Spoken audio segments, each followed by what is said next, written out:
Good evening, everybody. Welcome back to the Who Cares Anyway podcast. We are live, and it is Friday night.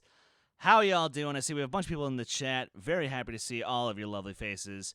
And sound off, who else we got, in case I haven't seen anybody in the chat yet. But looking to start right off the bat, I see we have the cool guy, Brian Newsbaum, and Chris Engel from the Schmodown Patreon Discord League. How's it going, sir? You smug, smart son of a bitch, you. But, yeah, so guys, we're going to have a fun show tonight. We're relaxing, talking some movie news, talking a bunch of trailers, talking a bunch of cool stuff, and also, of course, at the second half, we are off to a wonderful world to go visit Harry Potter. Thanks. But yeah, so it's not just me tonight on the show, obviously. We actually have a full panel. How about that? Starting with Ryan McLellan. Ryan, how you been, man? How's your week? Pretty good. It's been busy, but this is what I like to do. I like to make it to this day just so we can relax, have some fun, be with friends, talk about shit that we like to talk about, and, maybe throw in a rant or two sometimes. You never know. That's true. And here's the thing. Last week was very tame by comparison. We didn't really have a crazy rant. Yeah, surprise. So I think we'll be overdue for that. But I think Nico, you're here on the show tonight as well. Would you also say last week there was a bit of an absence of great rants?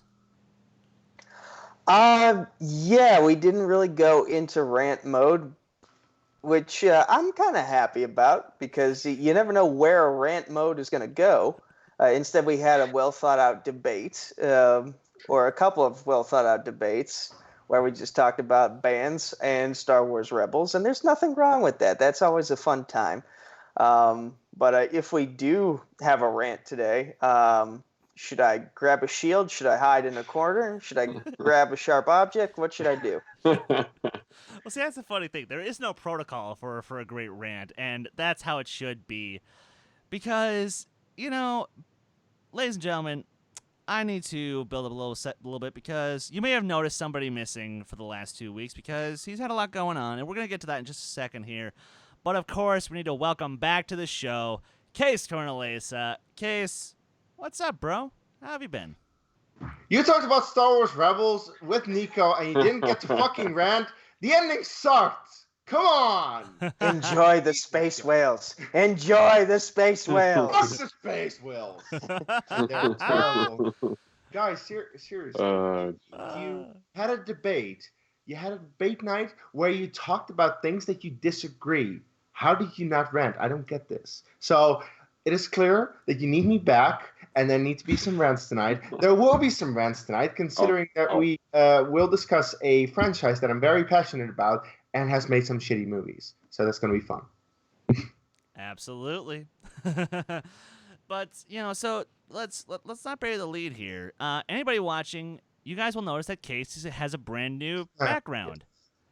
What's up with that? Where's the posters? Okay, to be fair, don't get used to this. This is a temporary spot, but it's actually that behind me I have the room where I'm supposed to set up my computer, but right now it's filled with boxes and stuff, and like there is a like desk, but it still needs to be put up, and then I can put my computer there because yes, I've moved officially. I am living in my new apartment now.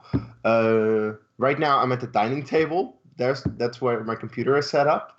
But it's really the only place that I can put it. But the plan is to put it over there. In the next week, I need to fix that with my stepdad. And then I'll make the entire place with posters and the stuff that from my old room. So yeah, temporary spot right now, and I'm so fucking happy that I'm here because as one could imagine, living in one room that is one room for everything. It was my living room, my work room, my bedroom. The only thing that it didn't have was a bathroom that was right outside the door. But it's very nice to have an apartment with several rooms where I can just go to sleep in my bedroom, go watch TV in my living room, it's very nice so far. So I'm very happy with that.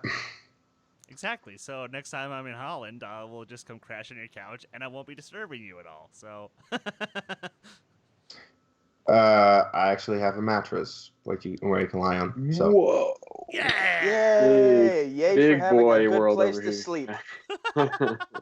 By the way, I do have to say, because the last week, this past week was very hot 2 days. It was too hot for me to sleep in my own bedroom.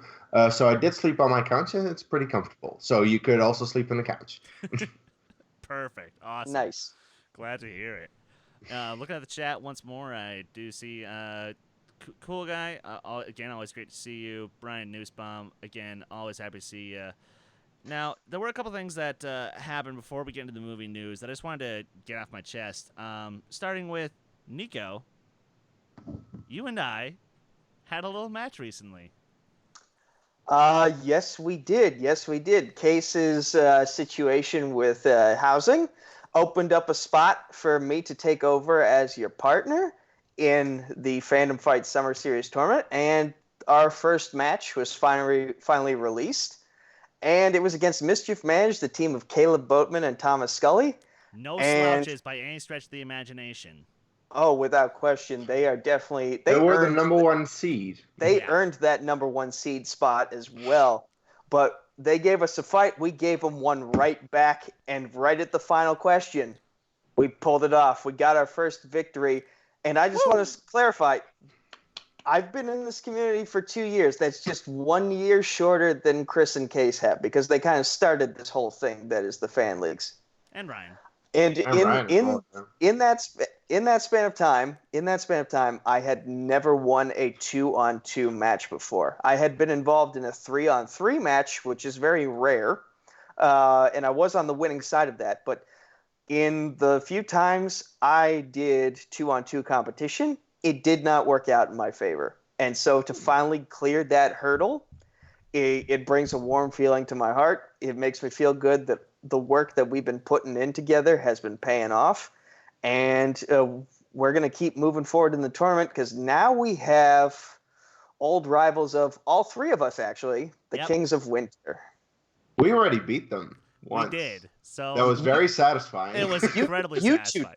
You two did, but Yeah, we I did. did not. I was on the losing end of You will. the first ever Fandom Fight teams match that they were the opposing side of. It was me and Matthew Rosa as Afro Samurai taking them on, and we were just not on our game that day. But again, hard work pays off. I'm feeling good about what we've been doing to prepare, and so I can't wait for you guys to see that match as well. And Kings of Winter, sorry, but it's summertime. It's the summer series, so it's time for all that snow to melt. It's time for the White Walkers to get defeated. We're going to unleash a dragony, fiery hell upon your asses. Yes. That's not bad. Nice. That's not a bad promo. That's actually a very good Game of Thrones promo from a guy who doesn't watch Game of Thrones. I was about to say. Yeah. For someone who has no idea what he's talking about, yeah, pretty good. By the way, programming note for the people who are watching the visual stream. On one half of the screen, I have my Skype call with all of us here. On the other half of my screen, I have a live stream of Ring of Honor Best in the World, which is happening live as we talk. So if you see me get animated, it's because someone got thrown through a table or hit in the face really hard. So it's because someone pulled an Andrew Guy or Ben Bateman. Cool. Nice. Awesome. Yep. Okay. Yeah, no, and look, I'll admit I was 100% scared going into that Mischief Managed match because, sure, we had been doing some study sessions together, but I still wasn't sure if our chemistry was going to be the same as Case and I, or if it was going to be a little bit different. And I actually do think, minus round 2, our chemistry was just as good as it was between me and Case when we did our run. Now, I'm not going to lie, Case, I probably could have used you when we got opponent's choice and we got James Bond. Now, to be fair, I still got 4 of the questions right. He's Bond. I trained you a little on that. You did, and I thank you so much for that. Although I'm kicking myself that I couldn't remember what Octopussy's smuggling ring was. Oops. I also don't remember because that's not that good of a movie. even when we get our strengths, it can't always be a perfect round for us. There are gonna be questions here and there that trip us up, and I'm very glad that you know your bond, because it was very apparent in the match that I'm still learning, and there's always going to be some things I'll need to brush up on. But hey, like I said, we're putting in the work. Like, I didn't become a black belt just because I said I want a black belt. I had to put in the work for 6 years, and then another 2 years to get the second degree, and then another couple of years to get the third degree. And I'm going on I think close to 20 years of training now. So you got to put in the effort to get to make improvements, and that's just how I see it. I see this tournament as the same journey as I took to get to my black belt. And when I'm locked in like that, everyone should be afraid. Hell yeah. Because, and I'm not trying to toot my own horn here, but I'm actually glad that I've overbooked myself as far as trivia goes this summer. I'm in 5 effing tournaments. Fandom Fight singles, Fandom Fights teams, Movie Warzone singles, Patreon Discord singles, and Patreon Discord Geek. Why am I doing this to myself? Because you know what? I had the most embarrassing loss in my entire Fan League career this year when Kees and I took on Arkham Knights, and I completely crapped the bed. Yeah, it was not a good match. But I told myself, I'm going to bounce back. And so far, I have been. So to everybody, watch out. In Kings and Winter, just get out of our way right now. You can run your mouths all you want, because that's all you fucking do, is you just talk and talk and talk and talk. But when Nico and I smoke you under the table. I just remember we TKO'd them when they got Harry Potter, one of Jim's biggest strengths. That was fun. Yeah. Damn. If that's your strength, then you get TKO. I don't know if you can call that your strength anymore.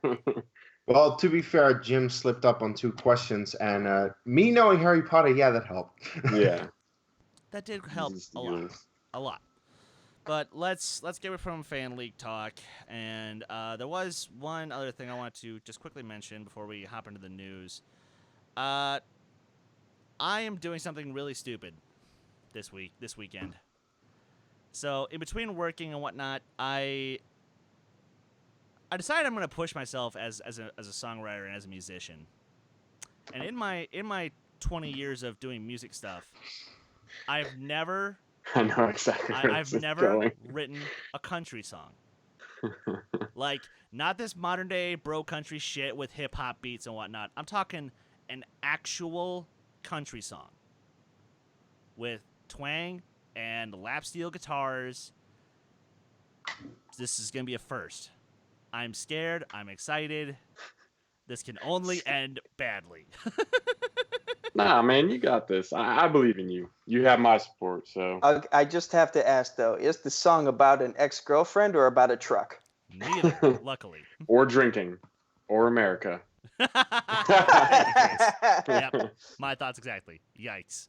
But, so it should be done by next week or so. Check it out. But, it is what it is. Malcolm Lay, I see you are in the chat. Nice. Damn. Touche. We probably should have asked. We probably should have reached out to you if you come on the show. But you know what? When we get to the Wizarding World, make sure you leave some of your opinions. And to be honest, I have no problem talking about them for a little bit. But with that out of the way, let's hop into some news. Actually, before we do, there's one more thing we should bring up. And this granted didn't happen with us, but it happened over in Multiplex. We now know what the cool guy actually looks like. This is true.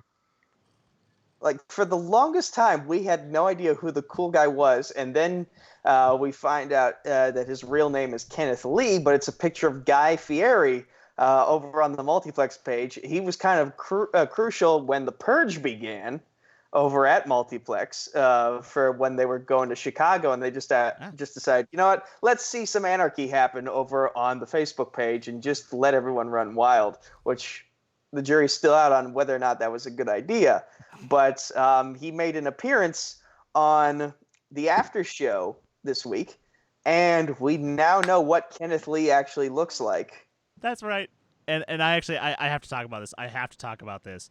So I actually caught a little bit of that, and what they were doing in that part of the show that I watched, they were essentially doing like kind of like the dating game from Whose Line Is It Anyway, where they would have to pretend to be random multiplex competitors.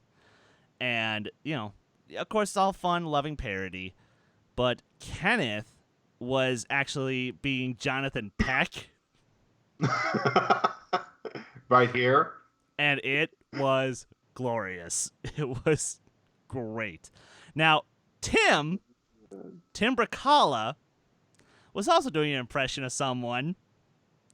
And I'm very mad at him right now. Not because he did an impression of me, but because he did an impression of me and he completely botched my signature catchphrase. Oof. What did he say? He said something to the effect of like, well, when Nico and I go and get our titles, we're going to yell from the top of our lungs, Arkham Knights, so long! I'm like, Tim! You No! had one job, Tim. You had You had one job. fucking job, Tim. That's disgraceful. I think he might have done that on purpose. He probably no, that's the thing. Actually, no, like I messaged him about it, and he actually straight up said, I meant to say take care, but I for some reason said so long, and I'm like, Oh, you suck. Tim. Okay, you know what? I mean, A for effort, but damn, A for dude, effort, come on. but Like, dude, it's official. Nico and I better fucking win this tournament, so that way we can take those belts, and I can properly demonstrate how you say take care. Damn straight. Oh, that's okay. Podcast over. Yep. Oh, yeah. Damn, that was a good show. Yeah. That was a great show. It's like saying amen. Like it's just that's it. It's over. Yeah, exactly.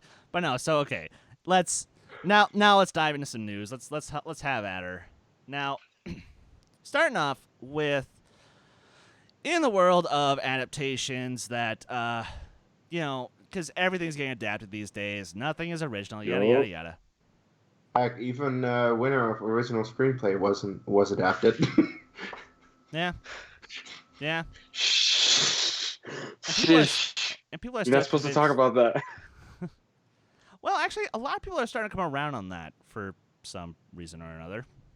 I'm not one of those people, but what are you going to do? But the latest adaptation that's currently in the works from the writer of Wonder, Jack Thorne, we have a script for an adaptation of Enola Holmes, which was this fiction series that was set in the universe of Sir Arthur Conan Doyle's Sherlock Holmes, where the younger sister of Sherlock, who, granted, isn't quite like as smart, but is just as resourceful as Sherlock is.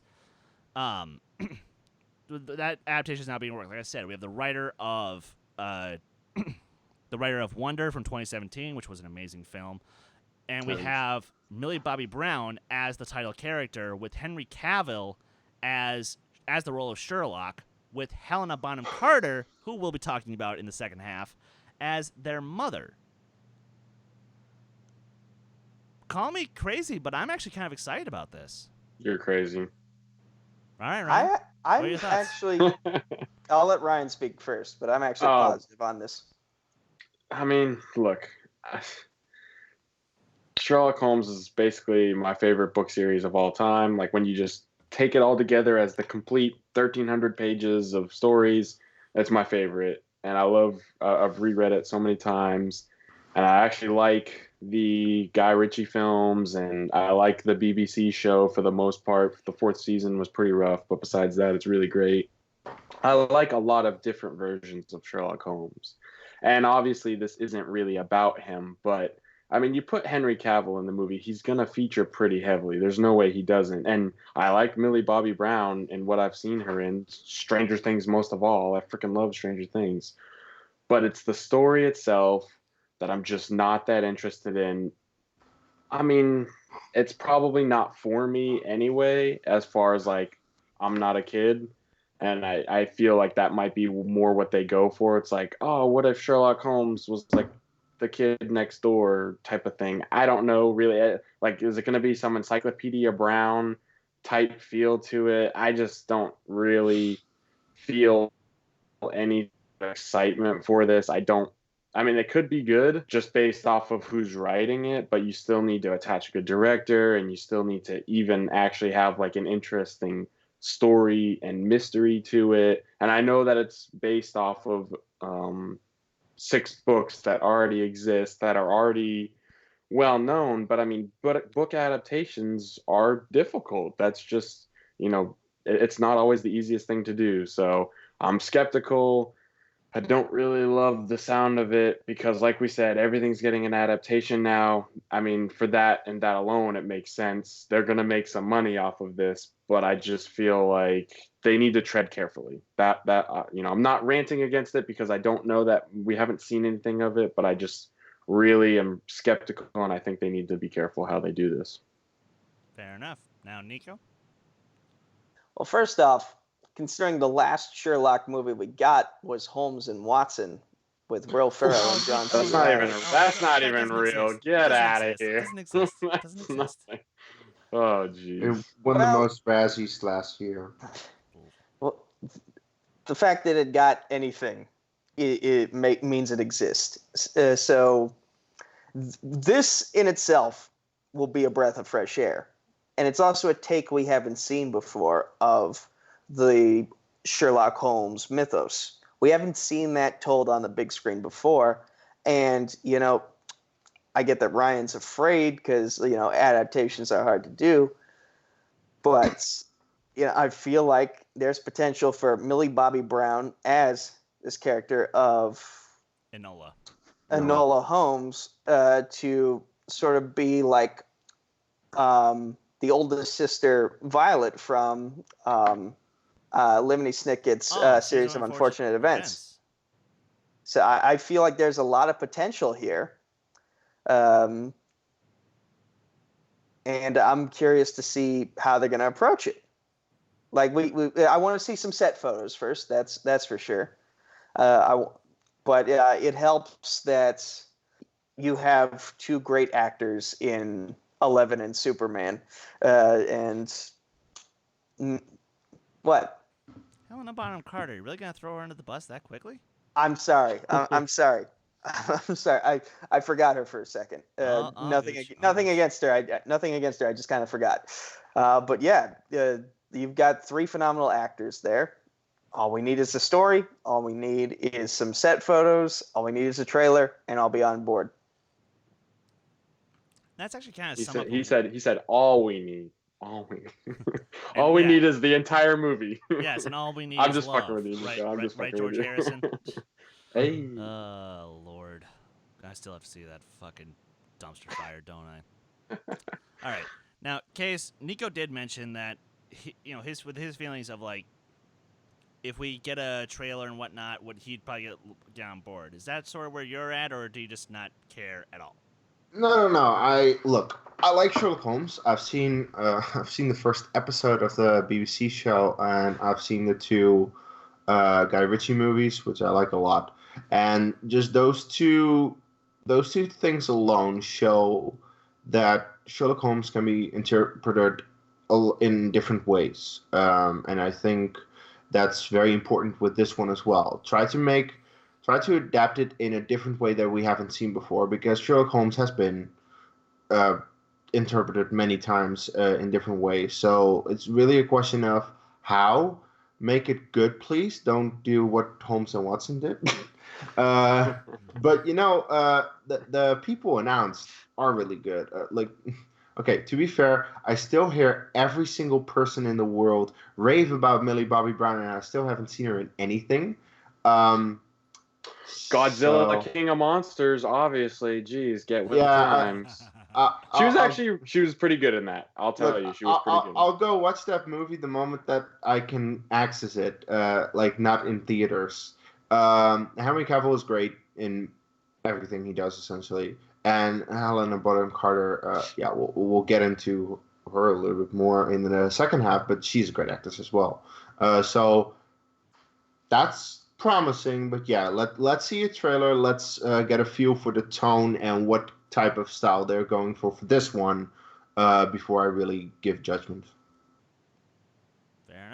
Fair enough. Yeah, I wish I could say the same thing, unlike another certain thing that's coming out soon that just dropped its first trailer. Boy. Roland Emmerich, ladies and gentlemen. He is back.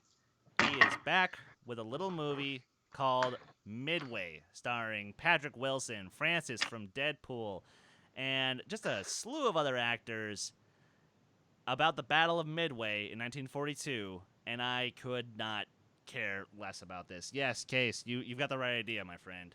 You guys suck. Dude, it's Emmerich. He, honestly, name the last legitimately good movie he did. The Patriot. He hasn't done a good one since. Yeah, but I mean, first of all, something's got to give. You would hope, anyway. But I mean, he still has history to go off of, and ultimately, I mean, yeah, I'm just as skeptical as the next person. I'm not gonna say I'm not, but I think that just based off the trailer, I liked how it looked. I mean, it's not gonna be the next Saving Private Ryan, but was anybody really expecting that? You know what I'm saying? Like, it's not gonna be Dunkirk, but was anybody really expecting that? It'll be better than Pearl Harbor. I can promise you that. Will it though? Will it though? I hate Pearl Harbor, so yeah, I think so. I think just about any. Who doesn't hate Pearl Harbor? I mean, I don't know. I'm just saying. I think that it will not be the greatest war film of all time or anything along those lines, but I think that it'll be worth seeing. I'm excited to watch it as long as it's not just repetitive. The scenes throughout it, I think it could be good. Case, tell him why he's wrong. Roland Emmerich has not directed any good movie. That doesn't mean anything. Okay, to be fair, I haven't seen The Patriot, so I don't know what you're talking about, but I've seen other movies of his, and they're shit. And this seems to be like his Pearl Harbor, exactly. He's gonna butcher a story based on real-life events that should be treated with respect, but he's gonna be like, nah, explosions, cool things, big blockbuster. Fuck that. If you're gonna show something in a movie, show with respect, and actually show that these people did something back in the day that mattered, rather than what Pearl Harbor did. And okay, to be fair, it seems that this is not gonna have a stupid three-way romance going on, but it's still fucking Roland Emmerich. I mean, just no. I haven't seen this trailer, but just no. I'm not going to see this movie. Fuck this. You haven't even seen the trailer, and you're going to say it's horrible. Because it's Roland Emmerich. The last thing he directed was Independence Day Resurgence. You're literally basing it off of Independence Day Resurgence and maybe Godzilla, but he directed The Patriot after Godzilla anyway, so... But like I said, that's literally his only... even look him up on Rotten Tomatoes. The Patriot is his only fresh movie. Why not Independence Day? Independence Day is not certified fresh. No. I don't think it's even fresh. Well, it should be. No. It is 60-something %, so it's barely fresh. But yeah, that movie's not that good. No, it's really Wow. not. You guys are both stupid because Independence Day is fucking awesome. What is... Nico... Come on. Have you at least seen Independence Day? Do you at least agree that that's a good movie? Or am I really... Wow. Haven't seen it yet. Look, I don't know who the hell you guys are, over here talking about how great some movie haven't seen the trailer. To be fair, Ryan has a point. The majority of people seem to like Independence Day, yes. And it's crazy that we have a majority of people disliking it. It's like fucking Pulp Fiction or something. I mean, Malcolm Lay agrees with us, so that's good. What? Independence Day sucks? Okay, to be fair, I've never said it sucks, That's but what you just said. I did not say it sucks. I'm just saying it's not a good movie. It's not Which good. means It's it fun. sucks. It's fun. But it's not good. I mean, what else do you want from it? It's better than Close Encounters. Hey! I think I can actually agree on that. Close Encounters! And it's like, no, just because Steven Spielberg directed it and it was popular back in 1977 for some effing reason does not make it a good movie. No, if you're falling asleep because halfway Richard through Dreyfuss is a terrible character. I'm building a clay mountain, and then there's aliens. Mashed You're building potatoes. something out of mashed potatoes. You're wrong, but yeah, John Williams, you're amazing. But like, why is like aliens communicating through 5 notes so exciting? I'm sorry, I just. Ugh. So if we're really saying that Independence Day, where I mean, come on, man, Will Smith is dating a stripper. Like, how is that not amazing? I just don't understand how that's amazing to you. And he says, I have "Welcome to morals, Earth." Ryan. Well, anyway, all I'm saying is I think that we should give this more of a chance than we're giving it just because of Independence Day resurgence and Godzilla. And fucking Stargate. And 10,000 BC. And The Day After Tomorrow. Haven't seen that. 2012. I like 2012. oh yeah, I haven't seen that. But I It like The Day sucks. After Tomorrow. I mean, again, it's not that great, but Day I mean, After we should Tomorrow move sucks. to the next topic. But all I'm saying is All right. you need Yes. to give it a little more time. Fine. And yes, I'm going to give this movie a shot because I'm a World War II buff. But, Oh yeah, cool guy. Thank you for reminding me of that. God damn it. oh shit, what happened? You reminded me. Sorry, Face Kees. Office certified fresh. Yeah. Fucking reminded me of that. Nico, talk. Rotten Potatoes is just okay. the best. All right, so I'm just gonna judge the trailer on its own as to my thoughts on Midway. I don't like it when movies have America sucking its own dick. And there was a line in this trailer. Now, granted, it sounded historically accurate because that was probably the sentiment after Pearl Harbor, but there was a line in this trailer in which one of the pilots says, "Time to show that America's Navy isn't a joke." So, Which is the truth. to me, that sounded like this is going to be an Americana flying flags everywhere type of film.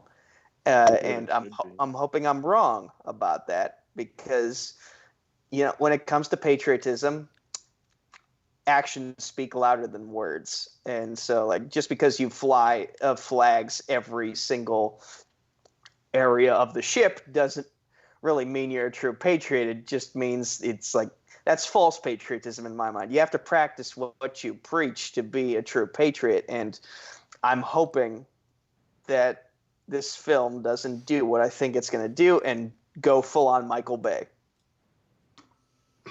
Well, but winning World War II and toppling one of the worst dictatorships of all time, I think that is real patriotism.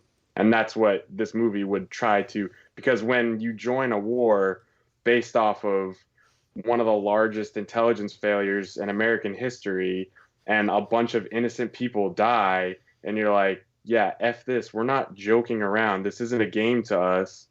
We will destroy you because you don't just get to come over here and do whatever the hell you want and get away with it. That's the whole purpose of having a Navy, is to defend yourself against attacks like that. So when that shit happens, you go over there and you win yourself a war because that's what you have to do. And I understand I'm the only person here that's conservative and I'm also in the military. But all I'm saying is it's the actual historical fact that we won World War II. And that is in fact, patriotism, and also Roland Emmerich is an American. So all of those things. But he he's German. loves to suck America's dick way too much. Good. For example, That he go back to does. Independence Day, literally, where the British intelligence has their meeting where they're like, "Oh, we have a dispatch from the Americans. Oh, it's about bloody time. Otherwise, we wouldn't have been competent enough to actually take care of us ourselves." Yeah. I agree with that. Thank you. It's pretty fucking stupid. Thank you. And again, that's where my issue with Emmerich is. I mean, But still, I think But that let's get out of that's- this. That's Let's an get out of accurate this. sentiment. But yeah, Let's get out of again, this. I definitely will get easily butthurt about this because it's personal to me. So And that's fair. That is my 100% great grandfather fair. fought and obviously came back and had a lot of issues because of it. And so there's just a lot of like personal Dude, stuff. my grandfather was in the Navy as well. I never got to yeah, I know. because of a motorcycle accident before I was born. So yeah, I don't remember meeting my great grandfather either, but Yeah, and yes, my great uncle was in the army who actually fought the Battle of Okinawa, but that's neither here nor there. Let's move on. And honestly, you guys think I'm mad now. Wait till we get to Crimes of Grindelwald. Shit. I'm just building up the anger. That's all. And I'm not even angry right now. I'm not even mad. So, whew. Damn, Skippy. We'll see. Well, speaking of things that I want to be mad about, but I just can't as much as I try to, because, guys, you know that I'm not really a fan of Ghostbusters. I don't really care about either 1984, 1989, or 2016's movies. They're just not for me. But Ghostbusters 2020 has my interest peaked a little bit. And the reason that is because now we actually have Paul Rudd added to the cast in a supporting role. And I'm trying to think, wasn't there a second highest grossing movie of all time that he was a big supporting role and I actually really liked him in? Maybe. Yeah. Let's see here. Are you talking about a little indie film called Avengers Endgame? No. Yeah. And I don't know why. It's just, for some reason, I hear Paul Rudd, supporting role. And it's like, oh, so you're going to use him correctly, which is how Paul Rudd always works best. Anytime he's in the lead, I could rarely give a shit about the film. Role models is kind of the exception to the rule on that one. Yes, Kees. And then... Yay, another burp on air. That's Woohoo! fun. But I'm actually excited about this. And Kees, I know that you give just as many shits as I do about Ghostbusters. Yeah, But I've seen the original twice. I'm like, it's fun. I don't care though. I've seen the second. I was like, it's okay, I guess. I've seen the 2016 one. It was okay, I guess. So yeah, in terms of Ghostbusters, you're never gonna get me excited with that. Paul Rudd is great in everything though. At least everything I've seen him in, except for Ant-Man and the Wasp. I do love the first Ant-Man movie. I think he's great in it. So I think he is good as the lead there. You disagree, or whatever. But yeah, Paul Rudd added to everything, and especially in a supporting role. Yes, that's good. That's the only thing this movie has going for it, though. So, yeah, that's it. yeah, Nico? So if he's in the supporting role, what names have been announced or rumored for the main cast so far? So the main story is going to focus on Carrie Coon and Finn Wolfhard from It and Stranger Things as her son. And to be honest, I don't know much about the story outside of that. Like, I'm pretty sure the rumor mill going around is that Paul Rudd will be playing the son of Harold Ramis' character from the first two films. Which, if that's the case, cool. That'd be fun. But I'm just more excited about the casting itself. Although hearing some of those other details, does that change your feeling, or are you still just sort of like, let's just see some stuff? I want to see some stuff because, again, I think I might be the only person on this panel who hasn't seen the original two Ghostbusters and saw the female remake by Paul Feig in theaters. So I have a very unique perspective. Feig. Oh, fine. Whatever. Some people pronounce it like Feig, Foam. Ha! Sorry, that was all I had for you. That's all. But yeah, this is another situation of I want to see some stuff before I form an opinion.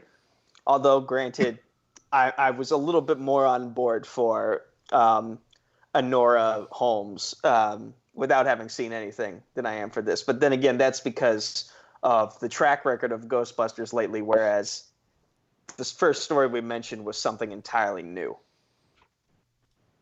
Fair enough. Ryan? Yeah, I've only seen the original Ghostbusters and I didn't really like it, so Hey! I will probably never see a Ghostbusters movie again. I mean, it's like unless I see the trailer and I hear like everybody's just like nutso raving about it, and it's got like a 95 or above on Rotten Tomatoes, then To be fair, maybe. 2016's Ghostbusters had 78% on Rotten Tomatoes. Yeah, but that's not 95 or above. Did it? I mean, yes, you're right. Yeah, you're right. it is that rare anomaly where it's for some reason very highly rated.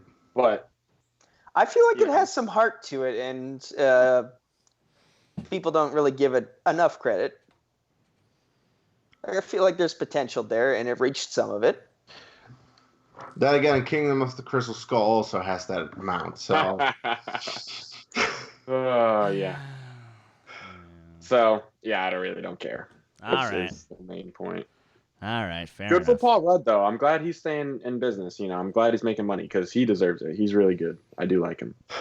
Totally. You know, How many more years before his face looks different from how it's no, looked the past? never. Dude, He's seriously. like Keanu Reeves. Seriously, he's going to be like 112, and Yeah. he will still look like he does right now. Like he just got out of college. Yeah. Like he could still play his role from 25 years ago when he was in Halloween 6 and he'd still look the same. That's the kind of unicorn pretty blood close, Paul yeah. Rudd is drinking. But What the fuck? But here's a request. Please Wait, let unicorn not- blood, that's a Harry Potter reference. That's true. But a request. Let him not play the character from Halloween 6 because I heard it sucked. Hey. The producer's cut is actually good. The regular cut, that jeez. the one that Harvey Weinstein just ripped to shreds. Yeah, that movie sucks. But what are you gonna do? All right, moving on to the next little trailer that we're gonna hit. Actually, you know what? We're gonna skip that because honestly, did we have any thoughts about Charlie's Angels? Doesn't look that good. I actually think it looks fun. I do too. And I recently rewatched the 2000 Charlie's Angels, which is kind of a guilty pleasure. Like it's not particularly good, but it's fun. But I actually think this looks decent, and this looks like Kristen Stewart is actually good in something. That's a goddamn miracle. She does look good. No, yeah, I agree. Like I like all the parties involved. I just think the story might not be quite there, but I could be wrong. But again, we haven't seen the actual movie. Right. No. Exactly. And yeah, to be fair, I was a little bummed we didn't really get any of the story from the trailer. But again, that cast looks great. Yeah. I think Patrick Stewart especially is going to be a hell of a lot of fun. I And think Elizabeth Banks is pretty good as a director too. I mean, I don't know if I would say she's like necessarily there yet. I think she's learning still. You know, she's getting there, but I'm excited to see at least her next step. I'm excited to. I'm curious to see if she can handle action. Yeah, exactly. Because Right. we know she can handle comedy. Because Pitch Perfect 2, while obviously not as good as the first one, it's still a pretty good film overall. Mhm. So, please be good. I don't think this is going to win any Oscars, not by a long stretch, but I do think it's going to be a fun popcorn flick that you can enjoy for about 2 hours. Absolutely. And moving on to, let's hit, okay, next little piece of not trailer footage, but early footage from the Redwall adaptation. Oh, sorry. Okay, yes, I know I said I was putting that joke to bed a long time ago, but I had to one more time for my sake. Shame. Because- Shame. You're because- gonna do it again. Because Mouse Guard hit the news one more time this week when director Wes Bell of the now canceled project did something rather ballsy. He leaked about 9 minutes of footage on the internet and just sort of passed it around as basically sort of like a demo reel of how far they had come in making the movie.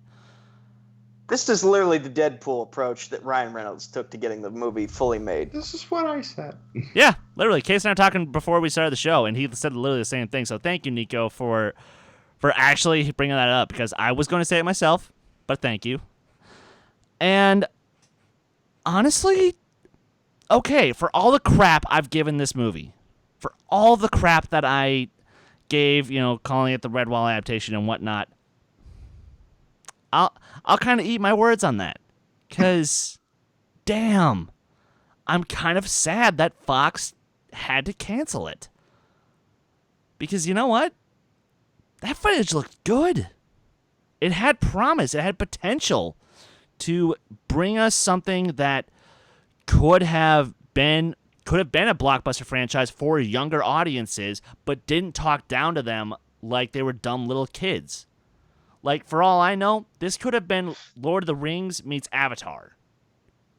The good one. Can I ask a question here? Yo.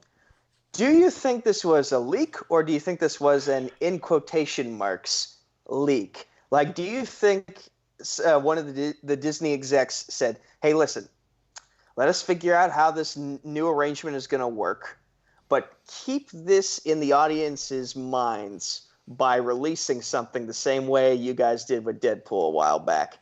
And so, like, when we're actually ready to make this movie and when we have our bearings in order with this new studio arrangement, we can make this film. The audience will want to see it now that they've gotten a taste of what we were working on. And expectations have now been raised. Anticipation has been raised. So for all we know, this could have been like, here's a taste of what's to come when we get everything back in order.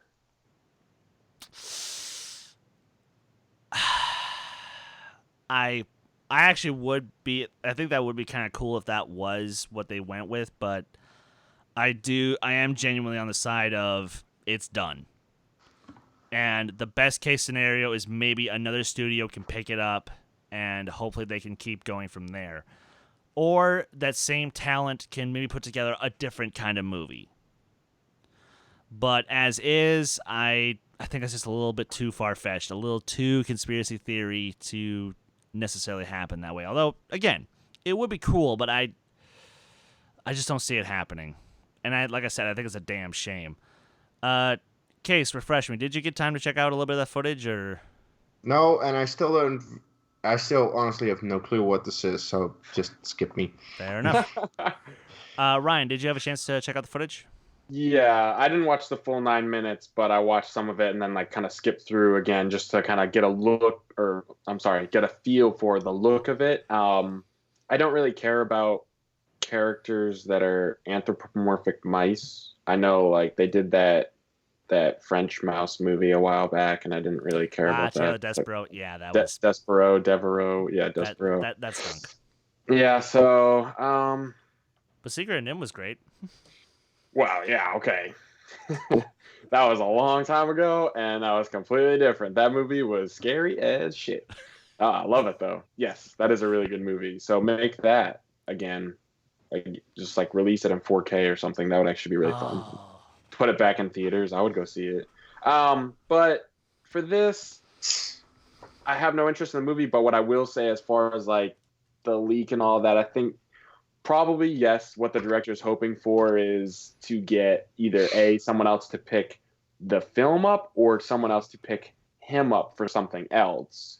I think is probably what he's going for. And then the only way it stays with Disney that I can think of is if they they scale back their initial budget, don't make the animation look the highest possible quality, instead go with something scaled back and then put it on Disney Plus. Maybe they do that, but I really doubt it. I think probably this film is done for the next so many years until somebody else is like, oh, we'll take a stab at that like 10 years from now. But I think until Disney needs another franchise to do, but right. They don't have that issue right now. I really don't see them having that. When Avatar 2 fails. 5 decades. Oh my gosh. Yeah. Well, they're already locked into the next five of those. So, but I hope the director gets something else because I do like the look of the footage, even if I don't care about the source material. Same. Nico? I liked the footage. I liked what was being created, and hence why I have that theory of, the director wouldn't have done what he did if he didn't think he had something good on his hands. So, and that's why I came up with the theory of, maybe someone higher up than him said, hey, listen, can't make this right now, but maybe we can make this later. Keep this in everyone's vision so that they'll be like, I'm curious now. And then when it's finally announced, hey, we're restarting production on this thing, everyone will be super excited for it because, they got a little taste of what was being made, and it looks super damn good. So I'm holding out hope that this movie will still be made, because we thought for a long time Deadpool was not going to get made, and lo and behold, it did, and it became one of the best, one of the highest grossing and best films of the modern era. So highest grossing X-Men movie, highest grossing R-rated movie. So I'm going to hold out hope that this movie will eventually get made, because it does look like there was something good here. Cool. Fair enough. And moving on to our last little bit of news before we hit the break. So, okay, Taika Waititi, do I need to sit down with you and be like, dude, please don't overwork yourself? Because between supposedly at least having involvement in the next Guardians movie alongside James Gunn, also doing your Akira adaptation, now you're looking to do an animated Flash Gordon movie? After years and years of development hell for a Flash Gordon movie that just went nowhere, now they just hand it off to him and be like, hey, why don't you take this and go and make it animated? Really? Just because of his aesthetic from Thor Ragnarok, we think he should do Flash Gordon? This man can do no wrong. I honestly think that he's the guy to do that. If you are going to hire a director who can do this, Taika Waititi. And yes, it is based off Thor Ragnarok, because that movie is great and it does use 80s influence. And this dude loves some 80s. That's the thing. He loves 80s. He loves sci-fi. Why not make a Flash Gordon movie? Now, I do wonder why it's animated. That's the only question that I have. Does it need to be animated? I'm not sure. But I think he can pull it off. We'll see. Yeah, maybe it's because this is a choice on Taika Waititi's part, in that we've seen him do live action. I don't recall the last thing he did that was animated, and I think maybe this is like him giving himself a challenge to try something different. Kind of like Ron Howard with his supposedly animated movie debut coming up soon. Yeah, and regarding him taking on too much, have you seen The Rock's workload? Have you seen how his dinner schedule, his sleep schedule, if the sleep schedule actually exists, that man works himself to the bone on a daily basis. So if this one extra project seems like it's too much for Taika Waititi in your guys' minds, again, I'm just gonna say, look at The Rock. Look at how much he takes on, and it's like a hold my beer moment. If Taika Waititi didn't pick this up, I have a feeling they might have given it to Seth MacFarlane, simply because that's obviously something Seth MacFarlane is passionate about, as well as we saw the original Flash Gordon actor made an appearance in the Ted movies. And don't forget the countless references in Family Guy. Exactly. So that's probably who was next in line if Taika Waititi said no. But they realized that this is in Taika's wheelhouse, and he can do the project justice. So I'm excited for it. To be fair, they haven't said that he's going to be directing it necessarily, just that he's helping to write and develop it. So, while I hope that he does direct it, we really don't know exactly how far he's going to take this thing. So that also helps with me not being too worried about him having too much on his plate to where he can't give due attention to these projects that he has all at once. I am interested actually in the animated premise, the fact that it'll be animated, because I think, as we've seen with films like the Lego Movie and Into the Spider-Verse, and even just whether or not the films themselves are good, what Pixar has continuously put out, especially with films like Coco. I mean, animation now, like there's so much cool stuff you can do with it as far as style.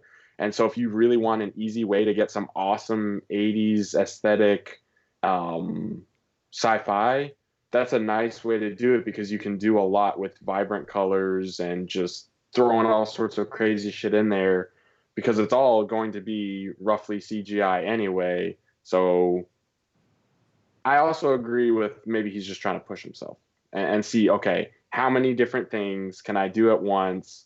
Like a Ron Howard, like Tarantino.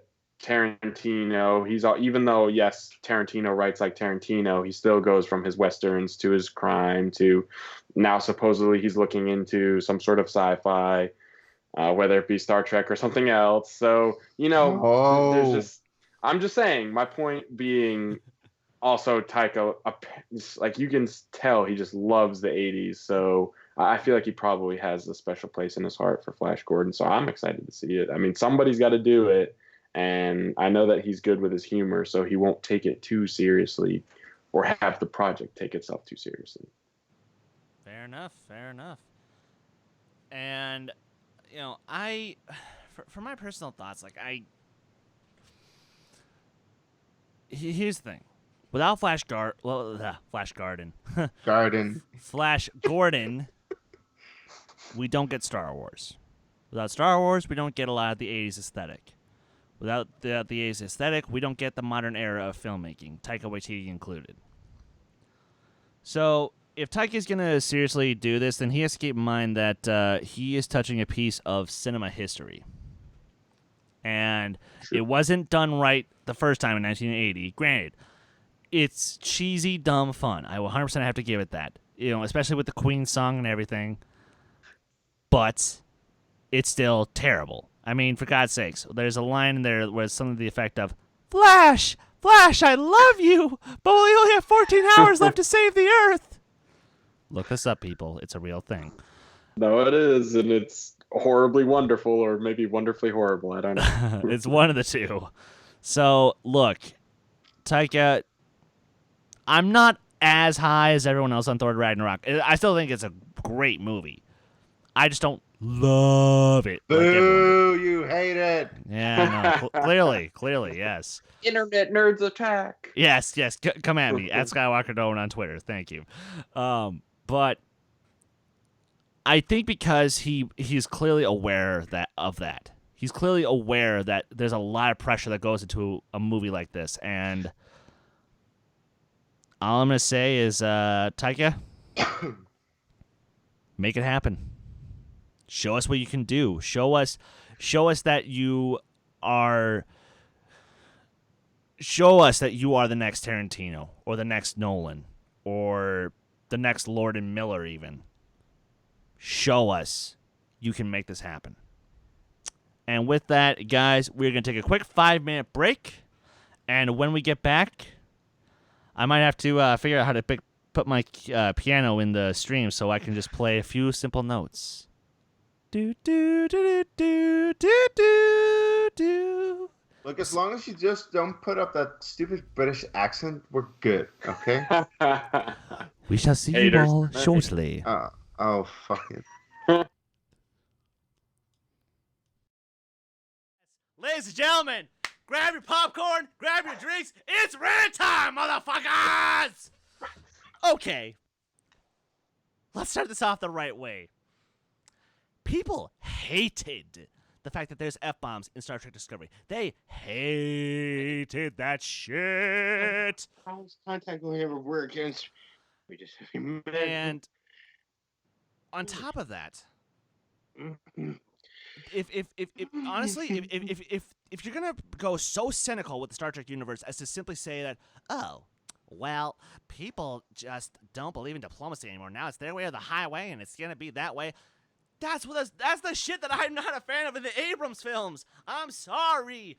But the thing about Star Trek is we're supposed to be fucking better than that. And if we're not fucking better than that, then what the fuck are we trying to criticize in the now? That's why you have them try to be a perfect society. So that way we can fight the shit that we're doing right now. Fuck! Every band is influenced by people that came before them. Yeah. But the thing with Queen is they have such a wide, array or such a wide audience that I think over the years they've had a huge influence. Like, I know Guns N' Roses, Megadeth, and I know who else I'm trying. Oh, Marilyn Manson was one that I remember being kind of surprised when he was like, Queen being a huge, and then Michael Jackson as well. Yeah. So they, and Lady Gaga too. That was another that I remember reading about where Queen. Lady Gaga literally named herself after a song of Queen. Right, exactly. So you have, these, because a lot of those are acts that are known for their, antics, especially Lady Gaga, Michael Jackson. It was all about, and Marilyn Manson. It's all about. I don't think you're crazy, and granted, I will say you had an idea of where the Team Action Civil War was going to go, and it didn't go the way you thought it would. So, but I'm kind of with you on it feels like one more loss from someone from corruption, or two losses depending on how things play out on Saturday, and that might be the official split of the faction itself. I had something I was going to say, and I just oh, right.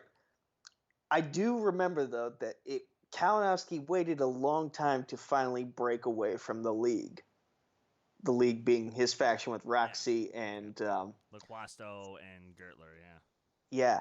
So maybe he's he's a patient man when it comes to making certain decisions. He likes to wait in storyline for things to play out before he makes a rash call. Okay, he is, Ken's not. Because the minute that Ken got something about Dagnino at Collision last year, Ken split.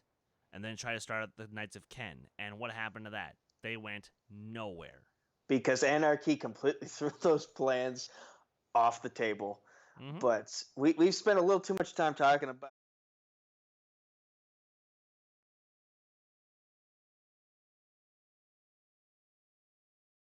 Ladies and gentlemen, what's up, guys? Welcome back to the second half. I screwed up during the break because I'm a fucking idiot. But what are you gonna do? What are you gonna do? Shit happens. Yeah, shit happens. Because I was gonna try to fix something, but it's fine. We can just start getting into the conversation now, and because we all did our thing. We went to the bathroom or got a drink or whatever we had to during the break, so it's fine. So yeah, Harry Potter started in 1997 by British author J.K. Rowling. First book came out, massive hit. Second one comes out, it's even bigger. Third one comes out, it's even bigger. Oh wait, there's news that a film series is gonna come. Oh, first one's a massive hit. Okay, good. Second one comes out. It's a massive hit. And book and movie and book and movie and book and movie and video game and merchandising. It's like Michael Keaton in the Founder. Franchise. Exactly. And in many ways, like, the thing what's great about Harry Potter is that everybody can love at least something about it. Whether it's the books, the movies, the attractions at Universal Studios. I mean, hell, refresh me. Nico, you have a Mad Eye Moody wand, right? Yes, I went to Universal Studios Hollywood, and I got a Mad Eye Moody wand at the shop because it reminded me of Obi-Wan Kenobi's lightsaber with the little ball on the bottom of the end. Good. I mean, that's a pretty good reason. It's a pretty good reason. That's not a bad reason. Well done. So, let's just honestly start getting into it. Like, and to give a little context here to everybody, Kees and Ryan are the uber fans, where they got started on the books. They of course fell in love with the movies, and minus a couple, and we'll save them for the very end. So, guys, make sure you have your popcorn buckets ready. That's all I'm gonna say. And then Nico and I are more on the casual side, where we got introduced through the movies. Now, to be fair, in my household, I really don't have an excuse for why I haven't read the books, because my sister loved those books. She's smart. She is. And I'm a fucking idiot, which is fine. Oh, no. But, that was part of me growing up, as I think I've mentioned once or twice before, but when I was growing up, my dad took me to see all kinds of movies in the theaters, whether it was the Star Wars prequels, the Lord of the Rings movies, and, of course, the Harry Potter films. In fact, we saw all of them up to Half-Blood Prince in theaters, which was, a good way for us to kind of bond with each other and, have something in common to share. And I do own all of them on Blu-ray. And honestly, I think after we're done, I might pop in my favorite once we're done. Who knows? Why not? But, Kees, tell me about your experience of first getting into Harry Potter.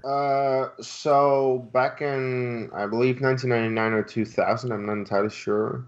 I think it was 1999. It was, or 2000. It was right after my dad died, essentially. My mom needed some distraction, I think, and she started reading the books, the first 4 books. She finished them very quickly, and she was like, "Oh my God, this is great!" But at that time, the first 4 books were children's books, so she was like, "I should read this to my kids," because she would every night read us something about any type of book. And we started with the Harry Potter books, and she read the first couple of books to us, and we were sold. We were like, "This is great. This is a phenomenal story. It was really well written." So yeah, we loved it. Then the movies came out, and we were essentially the perfect age for those movies to come out, because when the first one came out, that was rated PG, which here in the Netherlands we have like numbers with it. So the first one was 6+, and at the time that it came out, I was 7. So really the perfect age for it. Then the second one comes out a year later, also 6+. Then the third one comes out 2 years later. So at that point I'm 10. That one was 9+. That was a rarity in that case, because it was essentially between 6 and 12. But they thought it was a little too mature for 6+ and a little too kiddie for 12, so they made it 9 for the third one. And essentially the short of it is, the more we grew up, the more we also started reading the books ourselves. At first in Dutch, because we were too young to really read English. I was good with speaking English, but not reading it. But yeah, we read, I believe, 5 and 6 in Dutch, and then 7 in English. And then also, of course, all the movies, we saw them in the theater. I have seen officially every single Wizarding World movie in the theater, and that includes the Fantastic Beasts movies. And I love the franchise. It's one of my favorite franchises. I've seen the original 8 Harry Potter movies countless times. That's why I'm so good with the trivia. Also because it does help to read the books to enhance your trivia knowledge as well. And then essentially I can't really call Wizarding World one of my biggest strengths anymore because of those goddamn other movies that came out, and we'll get into those. Nico, why don't you talk to me about your discovery of the franchise? So I honestly can't remember if I saw Sorcerer's Stone or at a friend's house at a sleepover, or they showed the movie during a free period in elementary school. I honestly can't remember which happened, but I do recall that from Sorcerer's Stone up to Goblet of Fire, I had seen each of them around the time frame they had been released, either in theater or on DVD. I think I saw Goblet of Fire for the first time at a sleepover. And then for about a decade after that, I didn't see the remaining 8, which then became 9, and which then became 10 as the Fantastic Beasts movies came out. And then I got a match with Jim Green back in the old Jack of all trivia days. And I was like, I don't want to fuck this up. he's talked so much shit towards me. I want to beat him at his own game. So I marathoned all of the Harry Potter movies that were out for like a week or two. And I was taking in-depth notes. I have no idea where those notes went, but I was taking serious in-depth notes to the point that it was taking me 4 hours to watch a 2-hour movie. They're 2.5 hours. But I'm not joking that it took me that long to get through each of those movies based on the notes I was taking. I think I might have given up with the last two simply because like I realized it was taking too long, but I put in that work and it paid off. And I've enjoyed them. I enjoyed them. They're good movies for a reason. Now, Fantastic Beasts, the first one doesn't live up to the quality of the first 8. But then again, it kind of feels like it's the wrong tone. Like, it feels like you're dealing with magical creatures. It should be a little happier than it is. But then again, you had the director who worked on probably the most dramatic and most emotionally tormented, emotionally charged movies in the franchise. So, what did you expect? More adult ones. Yeah. So, basically just wrong choice of tone for that movie. Now, I have not seen Crimes of Grindelwald. Probably going to have to within the next couple days. Please don't. We're going to have to for trivia purposes. Gotta win. Knowing our luck, there will be a question that comes up. Yeah. So, basically, I'll say they're batting 8 for 9 out of the movies I've seen. And from what I've heard from everyone else, they're batting 8 for 10. Which is still good.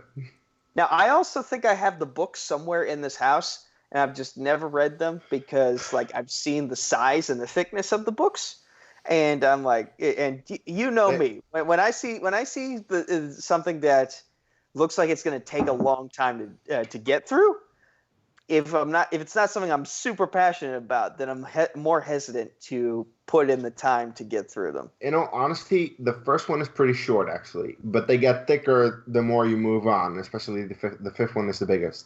So, yeah, that will be a challenge, but at least the first 3 are not that much. I believe you, but the thing is, now I'm a good reader, but I read at a snail's pace. That's not because I'm dumb or anything. It's just because like it's because of an attention thing. Like I struggle to sit down and stay calm and pay attention to certain things. So I end up reading like with the Ahsoka book, I've ended up reading like the same page 11 times because that one time I picked it up, I was too exhausted to get through reading anything that day. Ryan. So, my mom bought the first 3. I want to say, yeah, it was right before the first movie would have come out. She read them, like she would read she read Sorcerer's Stone, pass it on to me. Chamber of Secrets, pass it on to me. And so then she got the 4th one for Christmas or Mother's Day or something. I don't remember exactly when it dropped and when she would have gotten it, because I don't know if it was like right after it happened, but basically she got it as a gift, the 4th Goblet of Fire. Then I read that, and then basically from then on out, it would be like a thing where whenever the next one was about to come out, we would just pre-order the book. It's like the only time I've ever pre-ordered books in my life. Like it's really not even a thing to do, I guess. I don't know, but we would for those. And yeah, I've just read all of them so many times. I freaking love them. They're so well written. It's incredible how well she was able to build a world and have characters live in that world. Like, world building is one thing.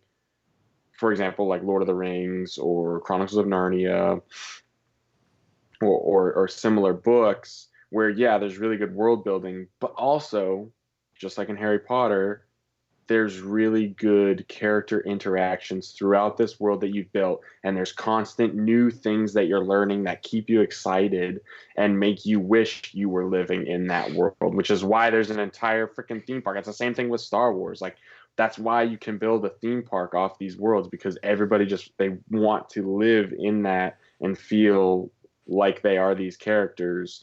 So once the movies started coming out, I enjoyed them as a kid. Now, it's not that I hate the, like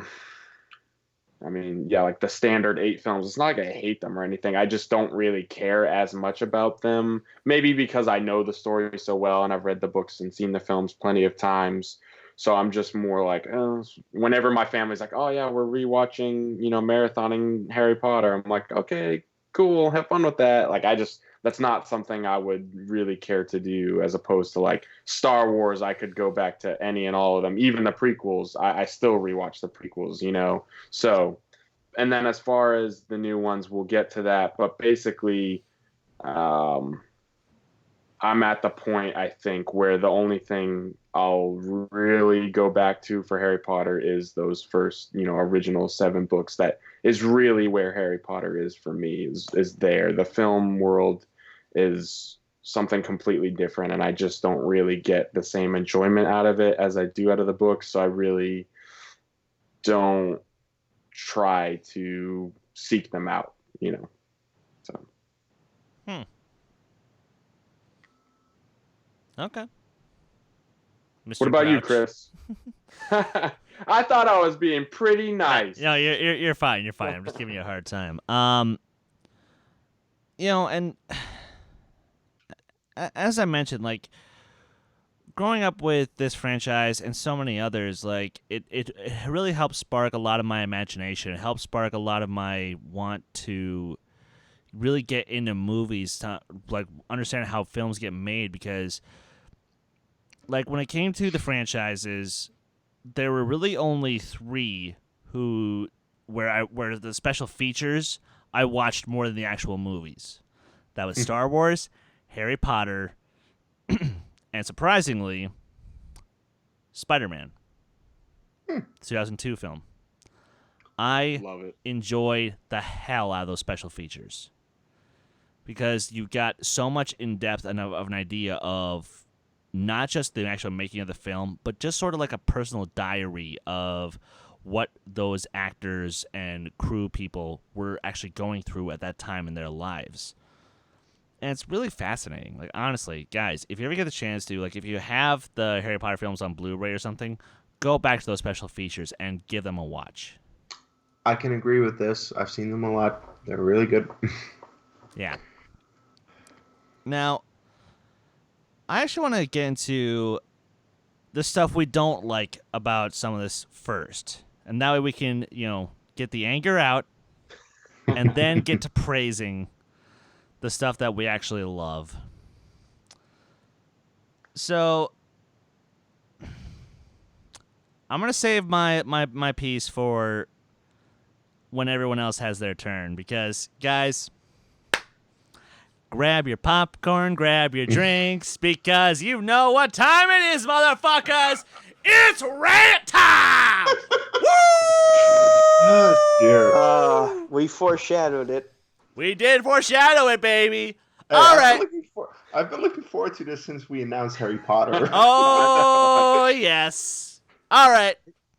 Now, I'm going to give you guys a hint. He's going to rant about the Half-Blood Prince. I'm not going to... Well, hold on. I'm not ranting about shit right now, because I'm going to actually hand off. I'm going to hand it off to either one of the 2 gentlemen below me on the stream, which is either Kees or Ryan, whoever wants to go Kees can first. Go first, man. And get it out of the Kees. way. Yeah, go for it, man. Okay, look, as much as some people may dislike, for example, Goblet of Fire or Half-Blood Prince, because those are kind of like the weakest Harry Potter movies, they're still fucking masterpieces compared to the Craptastic Beast movies. And seriously, I mean, look, I'm not going to call it fantastic, because it's not fucking fantastic. It's fucking awful in ways. Look, as great of a book writer as J.K. Rowling is, she cannot write a screenplay to save her fucking life. There is a reason that Steve Kloves was brought in to write the screenplay for the Harry Potter movies. That's because he knows how to adapt a book into a screenplay for a movie. He really knew what to include in a movie and what to cut out, because it's book stuff and you're going into too much. J.K. Rowling has no clue, and I don't know who said it about the fact that the tone seems different. Nico. That was you, Ryan, right? Oh, Nico. No, that was Nico. Yeah, and that's because for some fucking reason she thinks that we need to focus on the goddamn animals. While the more interesting and intriguing story, and the thing that I wanted to see out of the Fantastic Beasts movies, is Grindelwald. Grindelwald has been set up in, by the way, the books a lot more than the movies. In the movies, he gets a bare mention in Deathly Hallows Part 1, and that's about it. But in the books, there is already some stuff that is set up that I was like so intrigued by, because he was the big dark wizard before Voldemort. And you're like, who is he? And I want to see more of that. But no, we get fucking Newt Scamander, a socially awkward guy with animals. And that's your movie, with crap CGI and crap characters. And I'm like, why the fuck am I watching this? So every time that they cut to the point where it's actually interesting and where it's actually setting up Grindelwald, like especially in the first movie, I'm just like, where the fuck is Grindelwald? He's supposed to be the bad guy in this. And then at the end it gets revealed that, oh my god, it was actually Colin Farrell's goddamn Colin Farrell's goddamn character. But oh, and by the way, maybe one of the biggest mistakes that they make, you cast such a great actor as Colin Farrell, and then you replace him with Johnny Depp. Are you fucking kidding me? Yeah. Like, that should be the focus of your movies. But what do we get? We get Eddie Redmayne dancing with a rhino in a zoo. What the fuck did I just watch? Are you fucking kidding me?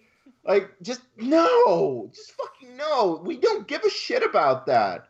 And I get that she wanted to expand on the world that we already knew. We hadn't seen certain parts yet, especially the America side. That's cool. It is cool if you want to expand on the world, but not for the sacrifice of story. And that's because J.K. Rowling doesn't know how to write a screenplay that's tightly written, that has a focus, because the screenplay of both the Fantastic Beasts movies have no focus. It's all around because she wants to include all this shit that, honestly, we don't care about, and that's something you can focus on in a book, but not a screenplay of a movie. So, yeah, my biggest issue is the writing with those movies. That's what I have to say for now. All right, Ryan, come on. It's the wasted potential, man. That's really what it all comes down to. Is we know she can write, obviously, fucking obviously. She's one of the best-selling authors of all time, and all it takes is, and you have a very successful film franchise already. Even though, yes, okay, I get the enjoyment that I used to now that I'm older. I mean, that's really just because I've probably seen them a bunch of times and I've read the book so many times that I just would rather go back to the books and not spend time on the movies, because there's so many other things that I haven't seen that I want to see. People say but I am with the best this, boss. when they announced Fantastic Beasts, I was like, okay, it's something new that at least is interesting, and J.K. Rowling's going to write it. I don't care about Fantastic Beasts, but I'm interested to see this Newt Scamander guy. Okay, that'll be fun, I hope.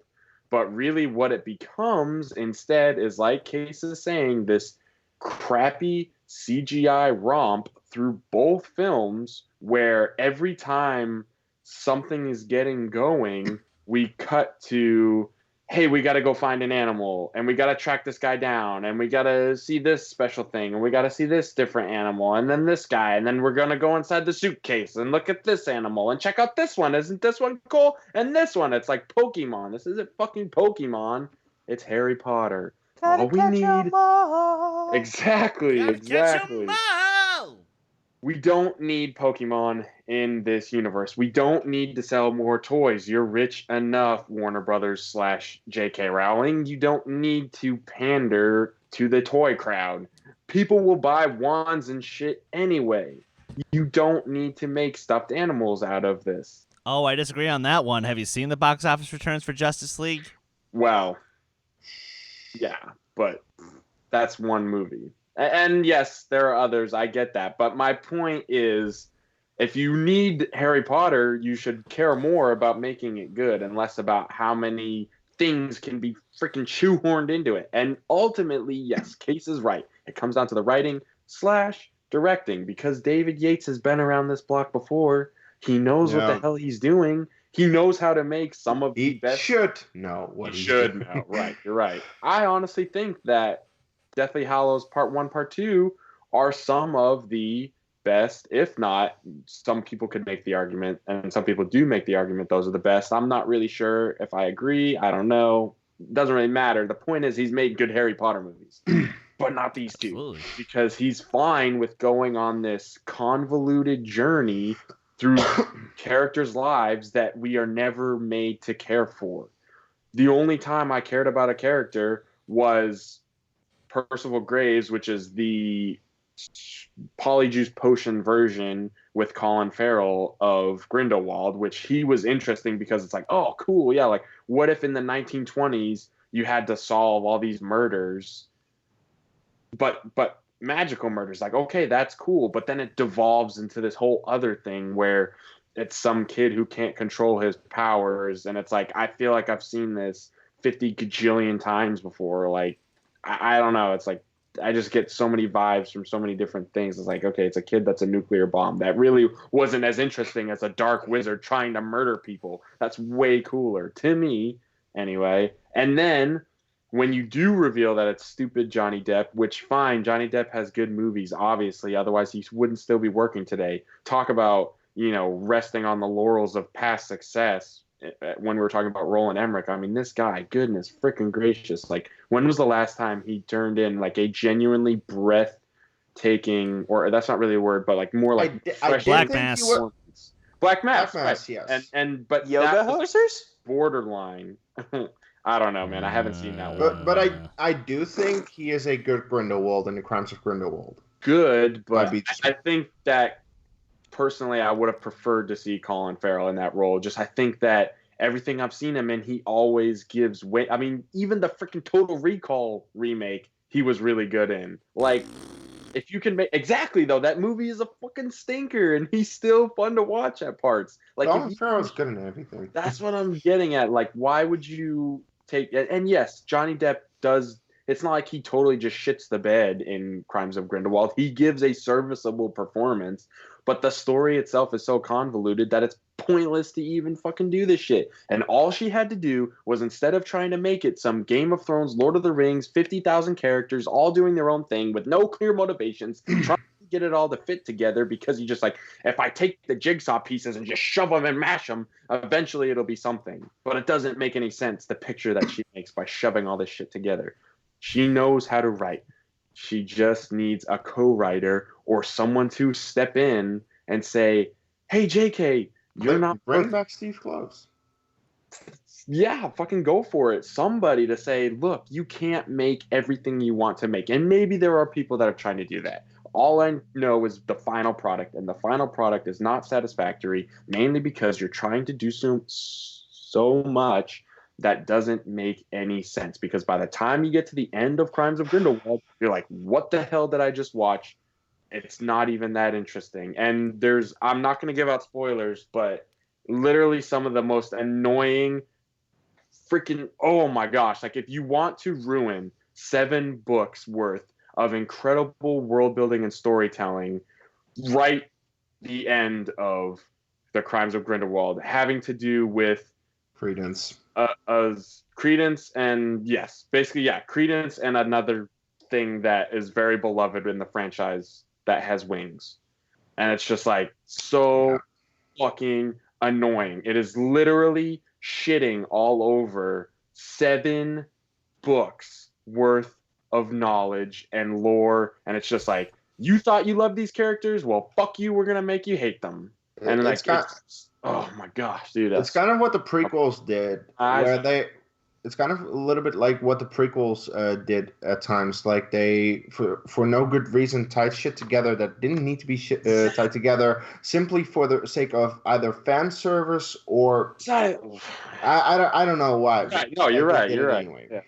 It's not even it kind of shrinks the universe. It meant something. I don't know.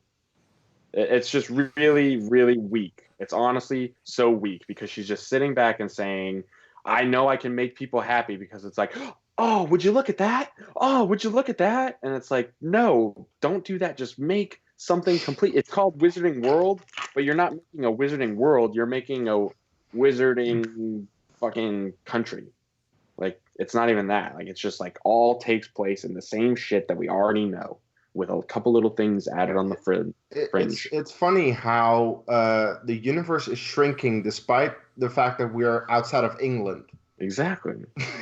Because Harry Potter was just set in England. Yeah, and the 1920s is a fun. Yeah, I know. I'm sorry, but oh no, I'm enjoying it. I'm enjoying all it. I'll say to close out is that the 1920s is such a cool era to place. Like it's so different from what we're used to with Harry Potter that there was so much to explore, and she didn't bother to explore much of anything that we hadn't already seen. Besides, oh look, shitty CGI animals. Those are fun, right? Okay. Case All closed. right. Nico? Okay, so this is basically a matter of I hate this character, but I'm supposed to hate this character.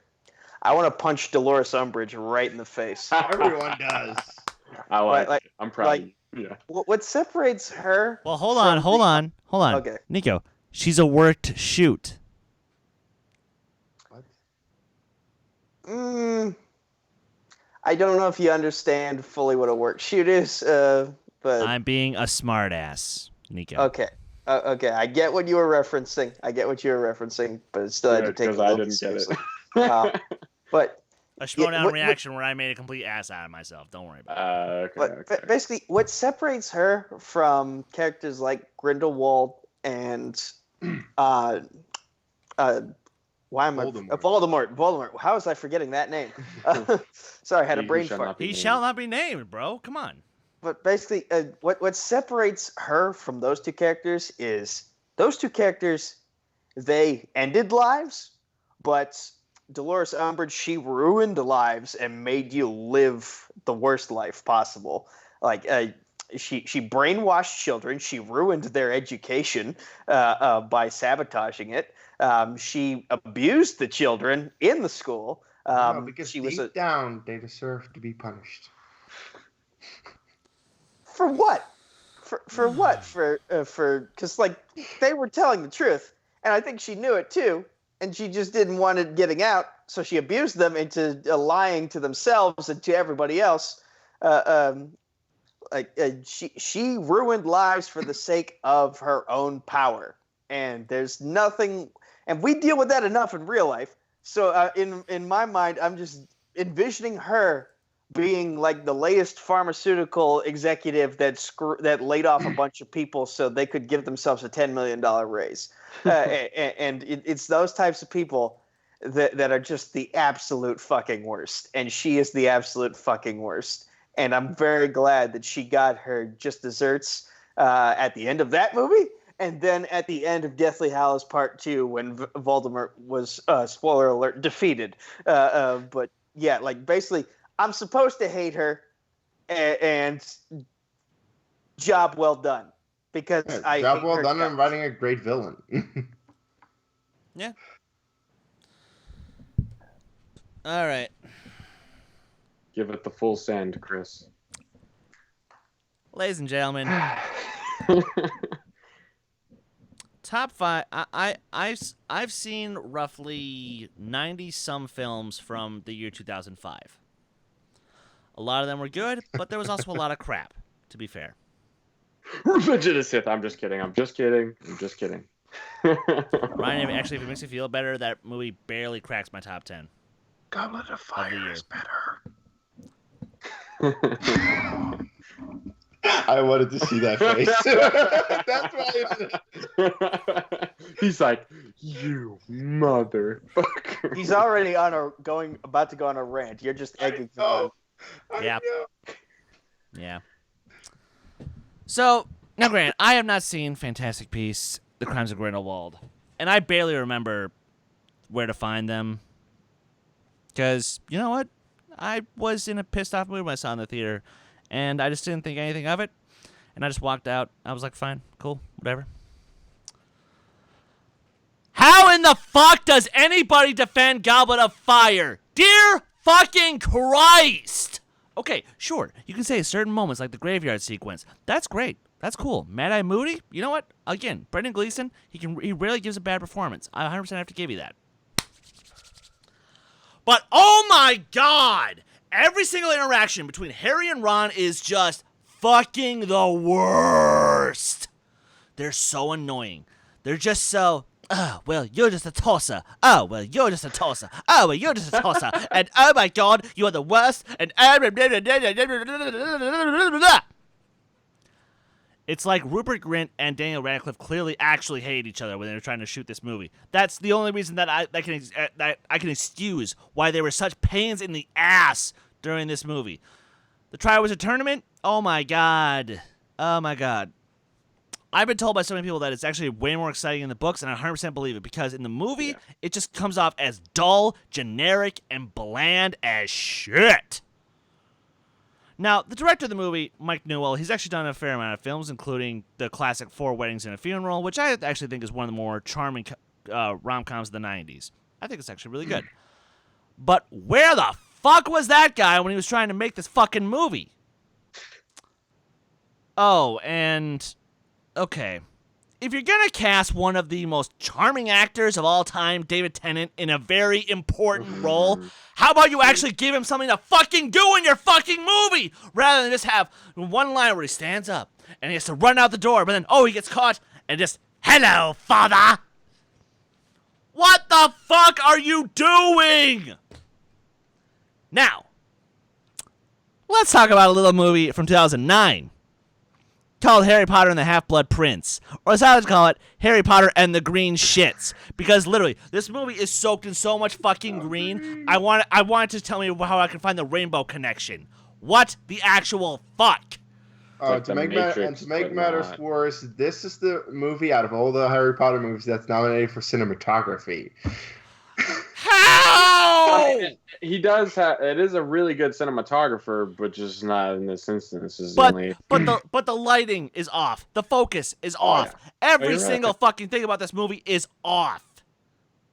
Like, the costumes, they look terrible. Like, what the hell are Fred and George wearing when they're in the candy shop? What are you the 11th Doctor? Are you trying to have that sort of fashion illiteracy? What the Jesus? And now, okay. I will say the introduction of the Horcruxes, that's cool.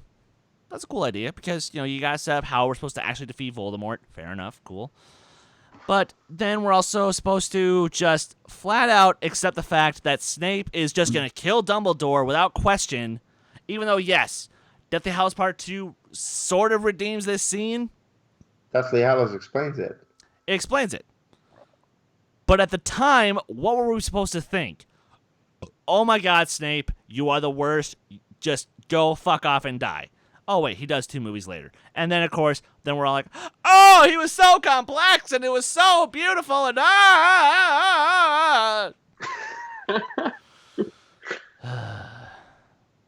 It's better in the book. Yeah, I it's handled with a lot more care. They did kind of just like say, "Oh, we're just gonna."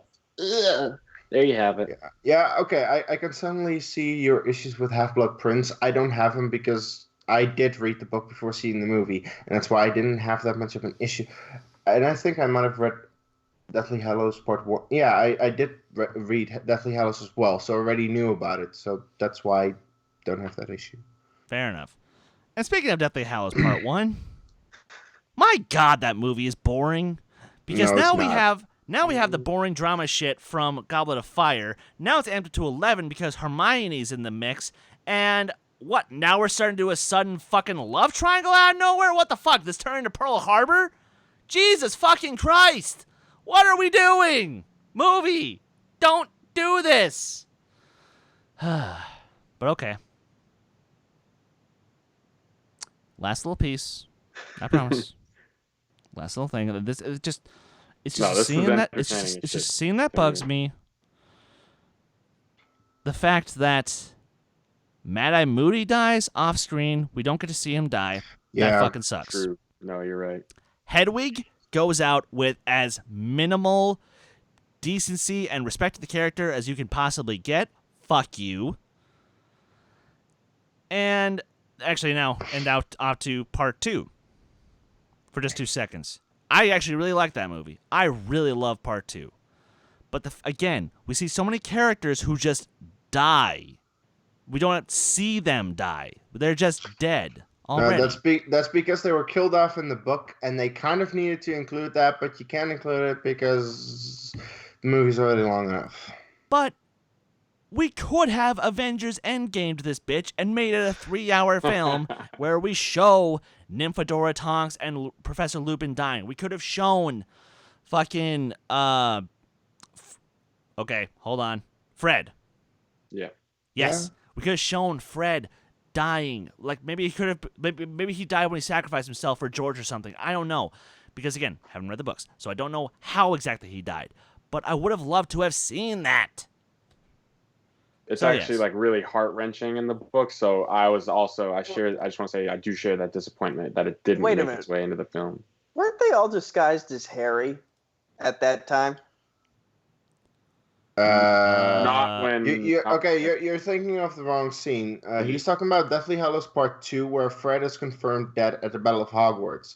The disguises is where George loses an ear, but he's still alive. Okay. All right. Yeah. Okay. Fred, I'm holy. Okay. The whole world of air-related humor is in front of you. You go with "I'm holy." That's pathetic. That actually is like honestly one of the best scenes in the entire franchise. Yes. But okay, so yes, I've gotten my shit out of the way now because my stuff obviously is coming purely from the films and just understanding them as a film wrong, series. Though. That's the thing. Yeah, no, that's true. Wrong. Yeah. So. But with that, for all the complaints that we've laid on the table, holy shit, there is some great fucking stuff that has happened in these movies. Some landmark moments in the history of cinema come from this franchise, in my opinion. Like, some of the things that have happened since wouldn't have happened if these films hadn't done it first. And the same thing can be said for Lord of the Rings and Star Wars and Star Trek before them. So, Ryan, I'm actually going to go to you. And I'm not going to ask for, like, a favorite movie, per se. Mm-hmm. But I want you to give me just a couple of your favorite moments from the Harry Potter franchise. Seeing Harry fly on a broom for the first time was probably one of my favorites. Like, as a kid, just watching that and seeing that come to life was pretty, because who didn't want to ride on a broomstick? I mean, like, come the fuck on. That's so sick. Like, and obviously it would be really painful, but when you're thinking about it as a kid, you're like, dude, this would be fucking awesome. And you were saying what that did for cinema. I am not, in fact, a CGI artist. I don't do that shit. But I do know for a fact that the way they approached that was relative. Like, a lot of techniques were developed for how do we get the right look for Quidditch and flying on a broomstick and so on in those first few films.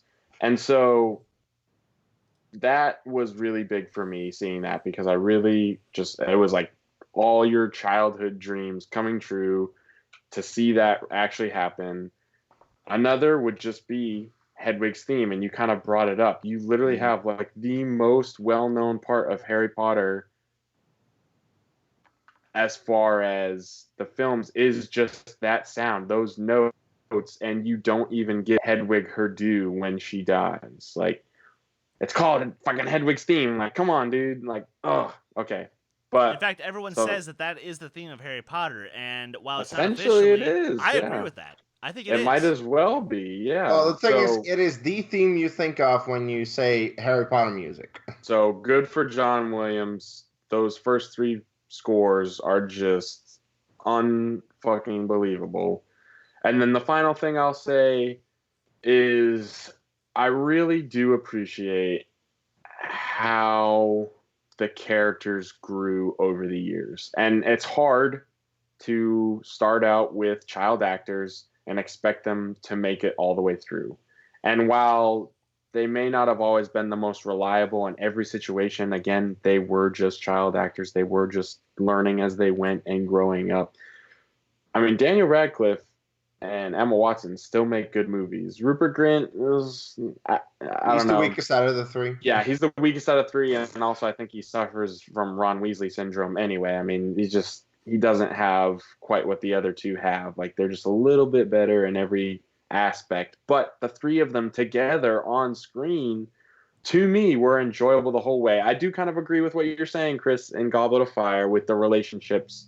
It was annoying how angsty they made it all go. It wasn't quite that bad in the book, so they took it a little too far.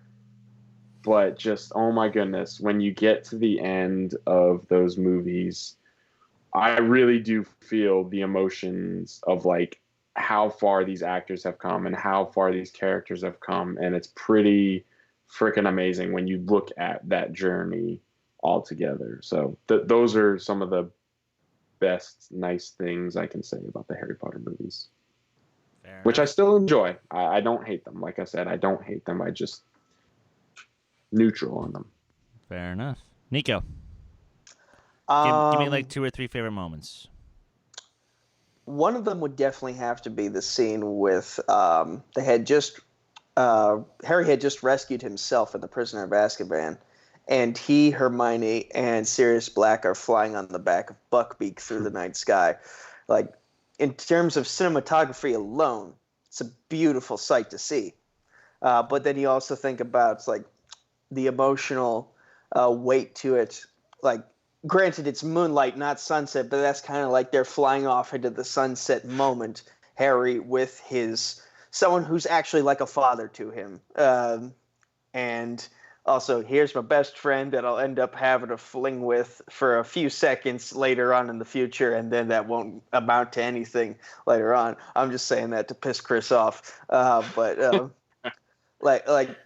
it's just one of those scenes that makes you happy and feel good. And sort of a similar beat, but different meaning behind it. Anything with Quidditch.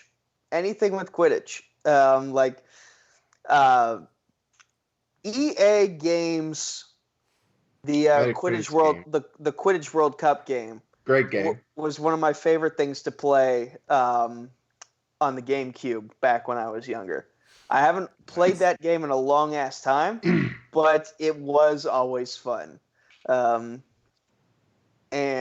it makes me wish that we actually could fly on brooms and play this game. And unfortunately, we just have to do like a redneck version of Quidditch for whatever various college leagues do. But like, just fantasizing about it alone is fun. Hell yeah. And speaking of Quidditch, okay, you guys help me out here because I've got the feeling I'll get asked about this in a match. So this is Spencer Gilbert brought up, I think, what you're about to bring up too, which is what's the point of the snitch? No. I'm just asking for some terminology help. That's all I'm doing. Yeah. So there's the quaffle. Yeah. Then there's a 2 bludgers. bludger. Okay, thank you. And then the golden snitch. And snitch. Yeah. Yep. And the bludgers are held by the beaters. There's the keeper, which is basically the goalie. And then the seeker is who goes after the snitch. Okay, thank you. Again, a lot of tournaments this summer. I will probably get asked that at some point. So I prefer to just know it and get it right. Count your blessings that your tournaments are at least all in movies. Now, it might be different types of movies, but they're all in movies. Whereas, let's see here, there's wrestling, there's TV, there's fandom TV, there's fandom movies. Like, Nico, who knows you're doing what that else to yourself. True. It's true. True. But to be fair, Kees, lest you forget, you're the only one who's not single. And, like, super single. Like, not going to be in a relationship for a while, I can imagine. Oh, right. Yeah. Fair enough. Unless Brian's got something he wants to tell us, but... Yeah, I mean, yeah, I do have a girlfriend. I just don't talk about it. But Oh, Well, with all you, right, fine. I'm always confused. she lives in Canada. No, I'm just kidding. No, I'm dead serious. Yeah, she lives in Florida. Oh, Went okay. down to visit her like a couple weeks ago, but I just don't Ah, always bring it up because no, that's fine. That's fair. That's fine. discretion. Discretion. Yes, yes. I respect your lady friend. Fair enough. Thank you. Of course. Of course. Now, Case, I know that you have a ton of moments. So I have so much. just give me Cliff's give me a bunch of them. notes. Just give me like as many as you want for like 3 minutes. Go. Yeah. I love this franchise. I do love all 8 movies for reasons, and I think that there are a lot of commendable things about them. Starting off with Sorcerer's Stone, the world building, just the way they set up this world, and instantly sold everyone who wasn't already sold on the franchise yet, because like at that time. Of course, a lot of people were invested by the books, but a lot of people weren't yet, and the people who hadn't read the books needed to be sold by the movie. And this Philosopher's Stone, I'm not going to call it Sorcerer's because it's a stupid title. The Philosopher's Stone does the best job of creating this world where you're invested in the characters and the world that you're in. And I think they did a phenomenal job with it. Now, granted, the story of the movie itself suffers a little bit from it because the first time that we actually hear about the Philosopher's Stone is an hour 37 into the movie, so that's kind of late. But I'm okay with that, you know. As I said, I am a lot more forgiving of certain moments in the movie simply because I know the story of the book, and that's where I'm like, I already know that from the book, so I can fill that in for myself. I don't need that in the movie, and I know that you can bitch about that all you want, but I don't care. It's like me. It's like me with Lord of the Rings. Yeah, exactly. The second movie, The Chamber of Secrets, what I just appreciate about all the movies going forward, they get darker up until Order of the Phoenix, and then the tone is kept as dark as it is there. Just how they get darker, more adult, and The Chamber of Secrets definitely gets more dark. And again, they introduce new magical things, and every single time they introduce a magical thing, you want to know how it works, what it does, what can it do, like Polyjuice Potion. The fact that you can change into someone else, that is phenomenal. That's a great idea. Like, who wouldn't want that? So the fact that she's thinking about that, that she wrote that in there, I'm like, that's just amazing. And to also see how it works in the movies. Also, with the Chamber of Secrets, they definitely improved on the visual effects because where the full body CGI on the Quidditch in Philosopher's Stone is kind of the second one is a lot better, and there are a lot of great visual effects moments. The third one is my favorite because Alfonso Cuarón, he just knows how to make a fucking movie. And what I love about A Prisoner of Azkaban is the attention to detail. There are so many details in the background that you don't notice on first, second, or third watch. You need several watches to notice all the things going on.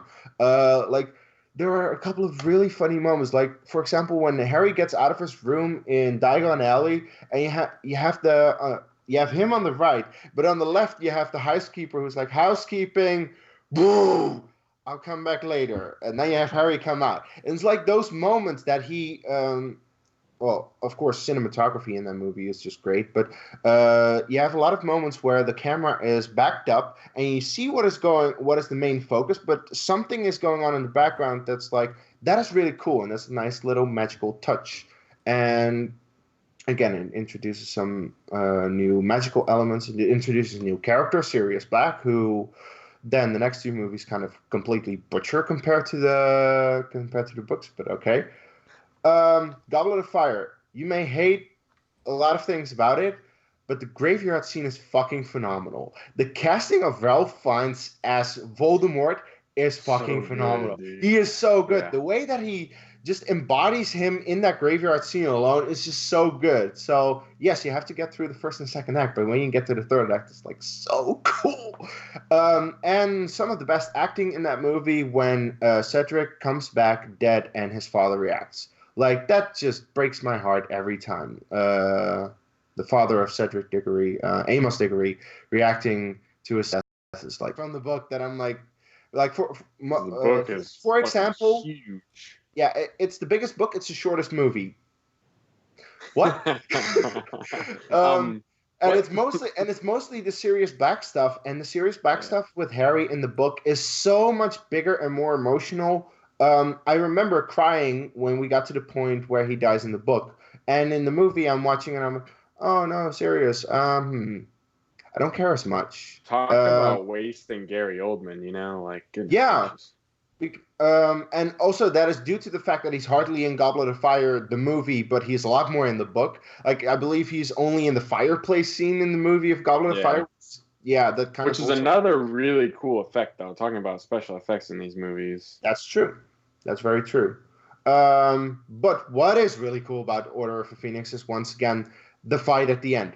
Voldemort versus Dumbledore is so good. Visually, and just the way they use certain magic is like, wow! It looks so great. And we actually get a full-on Wizards. Uh-oh. No. He was gonna say a full-on Wizards versus Wizards too. Hey. Oh, no. Am I cutting out? You're back. Yeah. Well, no, you're back. You're back. Oh, Don't I'm do back. anything. Just Okay. Just finish up. Cool. Just No, finish up. I didn't. I said a full-on Wizards versus Wizard fight for the first time. That's great. Half-Blood Prince. You may have a lot of issues with it. What I absolutely loved about it is the comedic element. It's a lot more comedic than the rest of the Harry Potter movies, but there are so many funny jokes. Slughorn at Aragog's funeral kills me every time, dude. Or just Aragog. Harry with Felix Felicius. Where he's like, where Slughorn is like, sees him going away, and he's like, Harry, sa. It's so good. It's so fun, and shows that that Daniel Radcliffe is actually also a very good comedic actor. Deathly Hallows Part 1, I appreciate it a lot for the fact that it incorporated so much of the book which you need to understand Deathly Hallows Part 2. Because Deathly Hallows Part 2 is a big bombastic action scene with no substance, and thanks to Deathly Hallows Part 1, you give a crap about what happens because it is explained in the first. And yes, it might seem boring. I don't care. I honestly think that a lot of things in Deathly Hallows Part 1 are very vital to get to Part 2, to make sure that we care about the stuff in Part 2. And Part 2 has a great action scene in Hogwarts, which is also something that, we've wanted a satisfying climax to this amazing series, and I think Part 2 does that, despite me having a few issues with it. So, I think it's a great franchise. Case likes Harry Potter. Yes, which is why I let him go on a little bit longer than 3 minutes, whatever. It's fine. Sorry. It's all right. No, dude, that was awesome. It was 5 minutes. So it was. So, but it's cool to see someone be happy about something that they like. I mean, of course. That just shows who cares anyway. We care. I mean, it's fun. Exactly. And yes, as Case alluded to, to give a little context to my favorite moment, let me just explain why Harry Potter and the Order of the Phoenix is my favorite movie in this franchise. Because, honestly, I really like Sorcerer's Stone. I really like Chamber of Secrets. Oh my god. And sure, I'm not on the train of Prisoner of Azkaban is the best, but my god, is it a damn great movie. And in fact, I'll even give the argument that's arguably the best made in the franchise, but it's still not my favorite. And Goblet of Fire, y'all know my thoughts now. But the reason that I love Order of the Phoenix as much as I do, and the reason that whenever I will eventually marathon the entire franchise once again, that's the one I'm going to look forward to the most. It's for one big reason. It's the same reason my favorite Luke Skywalker performance is in The Last Jedi. It's the same reason that Frodo will never be my favorite character in Lord of the Rings. It's the same reason that when Dune eventually comes out, the Timothée Chalamet character will not be anywhere close to my favorite character in the movie. It's the same reason that I don't really care for Neo in The Matrix. That's why you don't like The Matrix. Because for those first 4 movies, Harry is you. You are Harry, and Harry is you. Harry is a blank avatar to put yourself in his shoes and explore around in this world. And there is nothing wrong with that. It is a storytelling convention that is as old as story itself. And that's how you're supposed to do it. That's how you're supposed to hook people in to what's going to attract you to a story about a boy with a scar on the stream, and make sure that the recorded video gets up on the YouTube channel. So guys, my apologies. My sincerest apologies. Wait, what? We went our stream went offline. So. Yeah. Oh. Yeah. Damn. That's. I mean, we should be back in just a second here, but it's fine. It's fine. It's fine. But Harry Potter and the Order of the Phoenix stands out because for the first time in the franchise, Harry is actually his own character now. He's not just somebody that we're supposed to put ourselves into. We can't, because and the thing is, it's because of the events at the graveyard and the death of Cedric Diggory that gives Harry one of his first defining moments as a character that we, the audience, can't relate to. Sure, we can relate to the loss of people that we care about, but we can't necessarily, understand the fact that we were involved in the Antichrist of the world being literally brought back from the dead. So, I love that we got to see him go through that trauma in Order of the Phoenix. I love that we got to see how much the Ministry of Magic is just literally torturing students just to keep that information contained. That is some fucked shit. And I love it. Because it strengthens him. This is the movie that just sharpens the iron that is Harry Potter. And then, of course, you have the third act in the Department of Mysteries, where the kids are actually holding their own against real Death Eaters. These guys aren't fucking playing around. They're trying to actually kill them, and the kids are holding them off decently well enough. But then, of course, the actual Order of the Phoenix shows up, and then we have this big, huge, epic battle.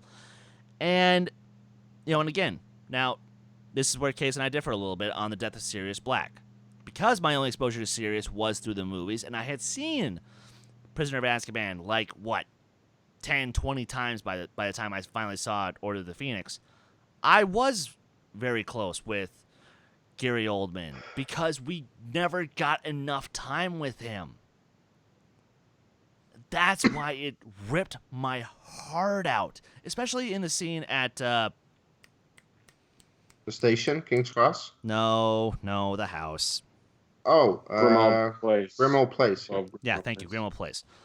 When when they're having that conversation about his family tree with Creature and whatnot, and he puts his arm around Harry's shoulder, he's like, "When all this is over, we'll be a proper family soon." And then that's not going to happen. Because Bellatrix Lestrange, arguably the best henchwoman in all of fantasy. Such an evil bitch. Such an evil bitch, and I love every second of her. She has to cast it. She has to cast Avada Kedavra! And I'm just like, and then the fact that Harry actually snaps, the fact that he actually loses his shit and even uses a Cruciatus curse on Bellatrix. He has her at his mercy. He could just say Avada Kedavra right back at her. But the fact is, he doesn't. That is actually my favorite moment in this entire franchise. The fact that he couldn't do it. And then on top of that, who shows up? Voldemort. And of course, as Kees alluded, arguably the best one-on-one duel in the entire franchise. So good. But then you have another one-on-one duel inside of Harry's mind. And sure, it looks a little sloppy, I will admit. But the sheer idea of it. There's this battle inside of Harry, and it's just so brilliantly done, in my opinion. Because it's just great acting from Daniel. Yes. No, and shows that Daniel Radcliffe is a great actor. Exactly. So, yeah, and that was kind of the moment that showed me, oh shit.